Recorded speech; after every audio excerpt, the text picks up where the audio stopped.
आज की कहानी है कर्म, भाग्य और बुद्धि। इनमें से सबसे बड़ा कौन है, जिसके प्रभाव से हम मनुष्य के जीवन में भी प्रभाव पड़ता है।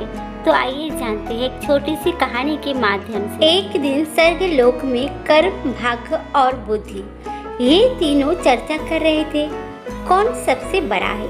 कुछ बीत गए, लेकिन फिर भी ये तीनों इस बात का निर्णय नहीं कर पाए कि कौन बड़ा है। एक दिन नारद मुनि पास से गुजर रहे थे तो उन्होंने देखा कर्म, भाग्य और बुद्धि आपस में किसी बात को लेकर झगड़ रहे हैं। तो नारद मुनि तीनों के पास गए और पूछा, आप तीनों किस बात पर इतना झगड़ रहे हो। तब कर्म, भाग्य और बुद्धि ने बोला, हे नारद मुनि, आप ही विचार कीजिए कि हम तीनों में से कौन महान है। नारद मुनि हंसते हुए कहा, ठीक है, लेकिन इसके लिए आप तीनों को लोक में जाना होगा और एक सप्ताह तक साधारण इंसान के साथ रहना होगा। आप तीनों में से जिसके प्रभाव से उस इंसान का भला होगा उसी को महान घोषित किया जाएगा। यह सुनकर तीनों पृथ्वी लोक में जाने के लिए राजी हो गए।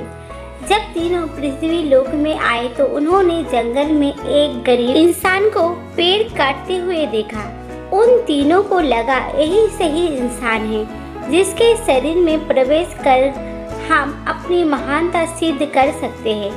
कर्म, भाग्य और बुद्धि आपस में बातें करके ये निर्णय लिया कि वे एक सप्ताह तक इस इंसान के शरीर में रहेंगे और जिसके प्रभाव से इस इंसान का भला होगा उसे ही महान माना जाएगा।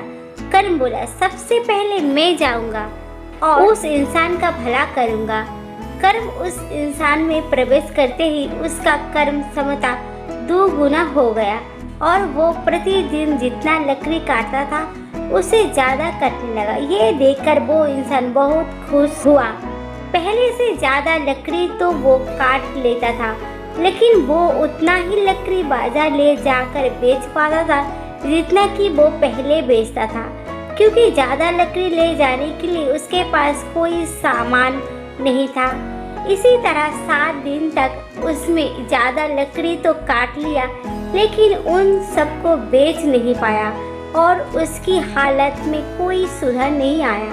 7 दिन बाद कर्म उसके शरीर से बाहर आया और निराश होकर स्वर्ग लोक चला गया। यह देखकर भाग्य बोला, कर्म तो उसे धनवान नहीं बना सका, अब मैं उसे धनवान बनाऊंगा। ये कहकर भाग्य उस गरीब इंसान के शरीर में प्रवेश कर गया। भाग्य के शरीर में प्रवेश करने के कुछ देर बाद जंगल में उस गरीब इंसान को बहुत सारा धन मिला। उस धन को पाकर वो खुशी से झूमने लगा। धन को कैसे संभाल कर रखते हैं और कैसे सही जगह पर उपयोग करते हैं इसका ज्ञान उसे नहीं था और उसने सारा धन खर्च कर डाला। 7 दिन बाद भाग्य भी उसका साथ छोड़ा और निराश होकर स्वर्ग चला गया। बुद्धि ने भाग्य से कहा, देखना मैं कैसे इसे धनवान बनाता हूँ। बुद्धि के इंसान के मस्तिष्क में प्रवेश करते ही उसे ज्ञान की प्राप्ति हुई। उसने अपनी कुल्हाड़ी की धार तेज की और जंगल चला गया लकड़ी काटने। आज उसने पिछले दिन से कुछ ज्यादा लकड़ी काटी और सारे लकड़ी को एक रस्सी से बांधकर खींचते हुए बाजार ले गया। उसने पहले से आज थोड़ा ज्यादा पैसा कमाया और उस पैसे से उसने और एक कुल्हाड़ी खरीद ली।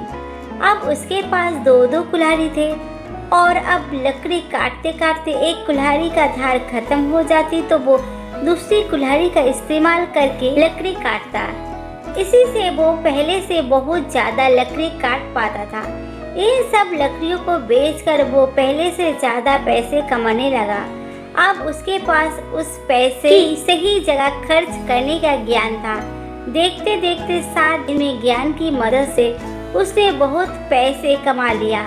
7 दिन बाद बुद्धि का समय खत्म हुआ और वो वापस स्वर्ग चला गया। स्वर्ग में जाकर बुद्धि कर्म और भाग्य से बात कर रही था। इसी समय नारद मुनि उनके पास आए और पूछा, आप लोग धरती पर गए थे क्या।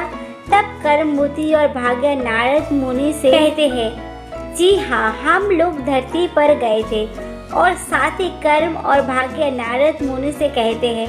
नारद मुनि बुद्धि ही महान है, क्योंकि जहाँ बुद्धि होती है वह कर्म और भाग्य अपने आप ही चला आता है, इसलिए बुद्धि को महान कहा गया है। तो दोस्तों, मेरी आज की छोटी सी कहानी आप सबको कैसी लगी? अगर मेरी ये कहानी आप सबको अच्छी लगी तो लाइक करें, कमेंट करें, शेयर करें और मेरे चैनल को सब्सक्राइब करना ना भूलिए। देखने के लिए दिल से धन्यवाद।